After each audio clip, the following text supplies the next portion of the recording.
MHS Television Production wins 3 New England Student Production Awards. Important updates to the MHS bathroom policy. We tell you how many passes students are now allowed to have per day. Spring sports is in full swing. We bring you highlights from recent games. This is MET News.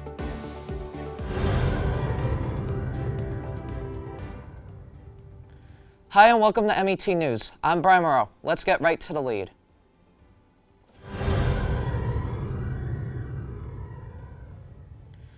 Middleborough High School Television Production did it again, winning 3 2024 New England Student Production Awards.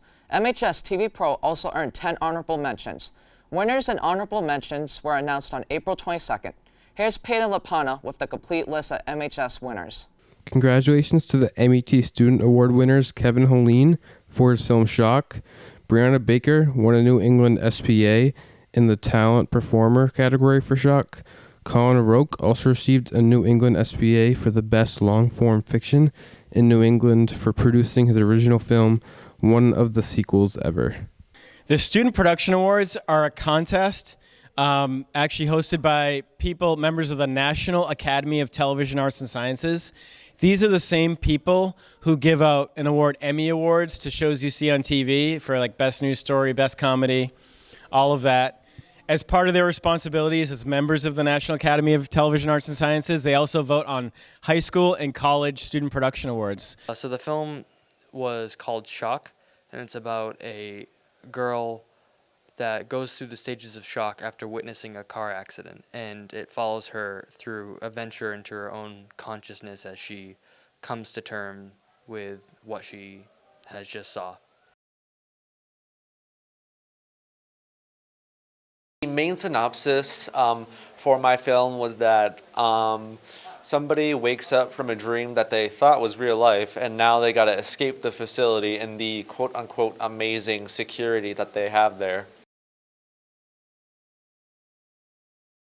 I received 2 honorable mentions in the 2024 New England Student Production Awards. I received an honorable mention in the music video category for my video to Teenage Dream by Olivia Rodrigo, and an honorable mention in the Best Director category for Start Strong 2023, Fall Sea Mask 2023, Teenage Dream, and Winter Ball 2023.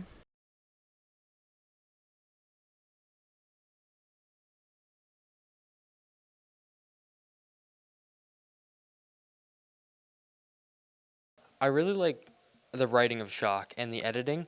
There are some shots that didn't match up, but I think that given what I had gotten, came out the best it could be, and I really like Brianna's performance, and I think that really heightened it up to a level beyond the other nominations.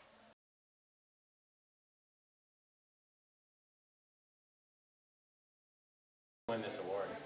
I think one of the things that made my film stand out was the usage of dialogue-based jokes, because I'm a big fan of those kinds of jokes, as well as meta comedy, and I feel like meta jokes can be done correctly. And I do take a little bit of pride in winning that award in that regard.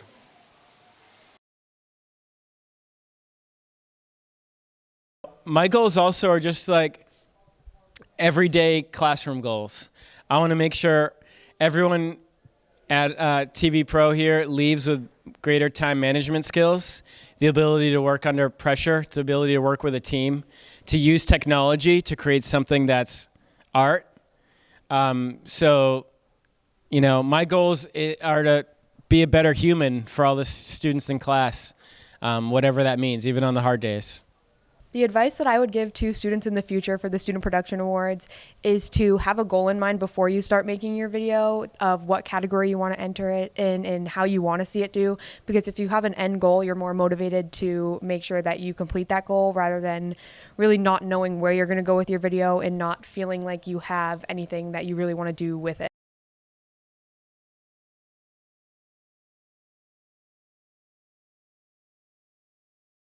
I was really excited and didn't believe it at all. I was told by one of my classmates, and I checked, and I still didn't believe it. It took me about 10 more rereads of the thing to see that I actually have won it. So it was really cool.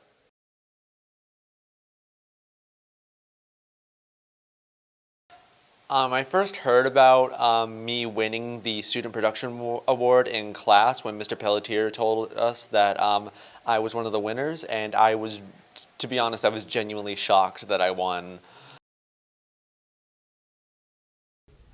I really think the experience I had as a student at Middleborough High School inspired and shaped me into the teacher I am today, because I had such an awesome time here that I wanted to make sure that future generations of Middleborough TV Pro students had that same amazing experience. Congratulations, MHS TV Pro. Watch all the award-winning videos on our YouTube channel and website at Middleborough TV. The MHS bathroom policy has changed once again. MET News reporter Lika Satawa talked to MHS students and staff in search of opinions on these ever-changing rules. The MHS administration has spent the 2023-2024 school year seeking the best way to ensure appropriate bathroom usage in our school. As of April 22, 2024, MHS has implemented a new rule for students regarding the bathroom. This policy has limited students to creating 3 ER passes per day. Today, we will speak with students and staff at MHS to see how this new rule affects them. We did some research with the data on the amount of passes that are being distributed daily. We're up to about 745 passes per day. There's a lot of foot traffic in the hallways. I think when we decided, we looked at it, myself and Mr. Dizell and Mr. Brannigan, I think we realized let's try this towards the end of the year, because it's something that we're going to try to implement on a consistent basis next year. So this is our way to curtail some of that foot traffic and mulling and loitering about in the hallways and the bathrooms for students. I think it's interesting, as one of the bathroom attendants on duty, I definitely see a lot of familiar faces using the bathroom every day. I mean, everyone needs to go. That's the reality of it. But I think, I'm not sure how I feel about it. I think it's important for people to have the freedom to be able to use the bathroom, but also I do feel like some people are kind of taking advantage of the system. They just want to escape class and they make that bathroom pass, and all of a sudden there's 30 people roaming the hallways when they should be in class. So from that perspective, I can definitely relate. I feel like it's unfair to like a certain extent, because some people, they might have to go to the bathroom like a lot of times because they drink a lot of water, or other people, they'll use it like in a bad way. So it could be good or bad. We have before school, all the single stall bathrooms are available at any point during the day. You can hit that on the way to class, or go to class quick and say, I just need to use the bathroom, use the single stall restroom. Lunch, again, it's available at lunch. You don't need passes at lunch when you're in the cafeteria, so you have your lunch. Here on Main Street, the bathrooms are open.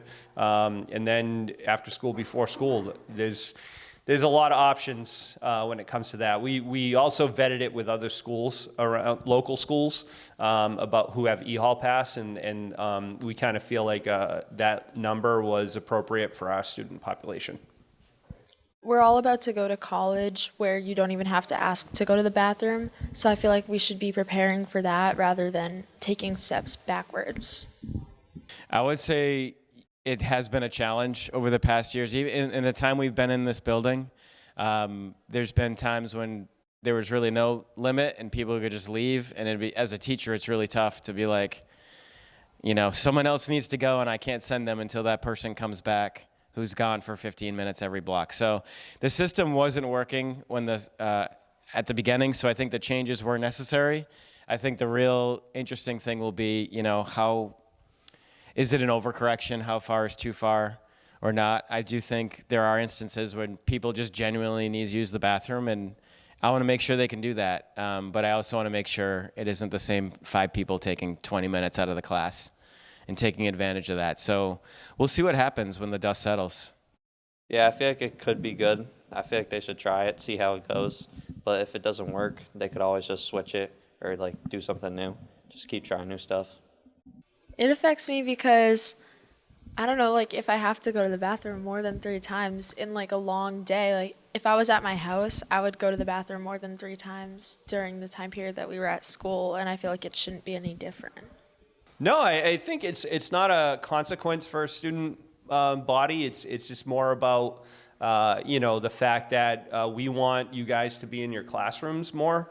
I think we are getting a little lax with the amount of passes. There's a lot of students out there that have more than 5 or 6, and that's pretty excessive. We understand that there are emergency situations which all teachers will have the ability to write you a pass. We're asking the student population to create their own passes.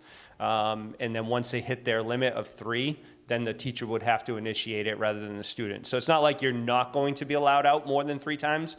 In certain situations or accommodations wise, we're gonna adhere to that. Our goal is to keep you in the classrooms as much as possible.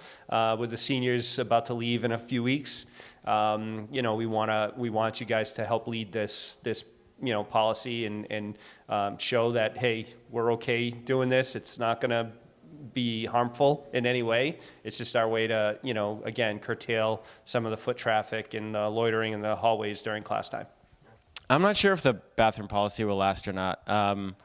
I think there's been several changes to the policy throughout the school year, and I think that's just in the best interest of improving kind of just the quality of student life and just the ability to make education happen in the schools. The longer you're in the classroom, the more likely you're going to learn something new. So I don't know if it'll change, but I think change is good. I think they're constantly listening and adapting, and if something isn't going to work, I do trust that the administration will find the most correct way to do this. We're interested to see if the new bathroom policies will finally be the success MHS is looking for. Hopefully, all the issues with the EL passes are going to be solved for good.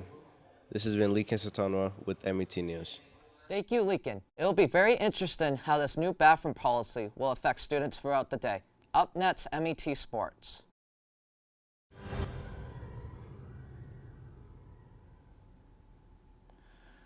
Boys varsity lacrosse team had a 3-1 record heading into their game against Rockland on Wednesday, April 10th.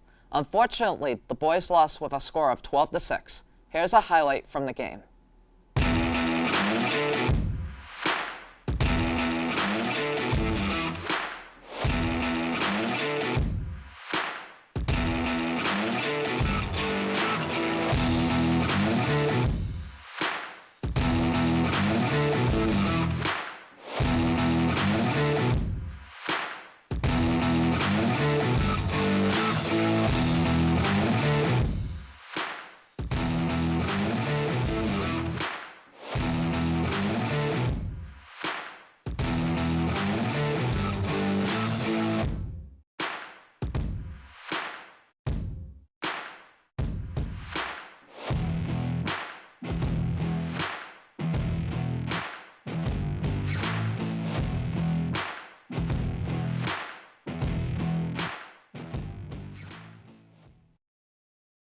On April 22nd, the varsity girls lacrosse team had a tough loss against Apponequet with a score of 20-4.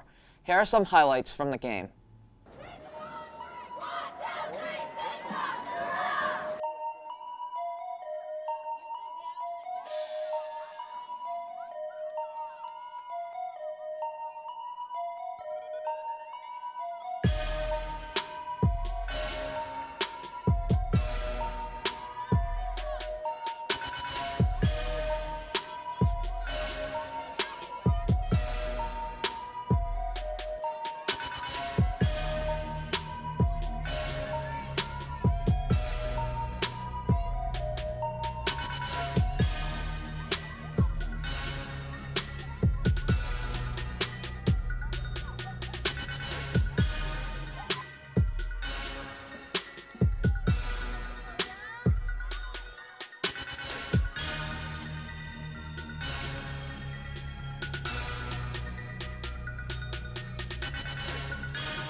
Sachem Scoop is a television production show hosted between 2 students that is basically a podcast, or as we say, talk show. They talk about MHS activities or sports going on currently in our high school community. Air next episode Tuesday, May 28th. Thank you for joining us for this episode of MET News. We will be back for one more episode in June produced by the juniors. This is the last episode produced by the seniors. It has been a pleasure to be your host for MET News. For the last time, this is Brian Moreau. Have a great day.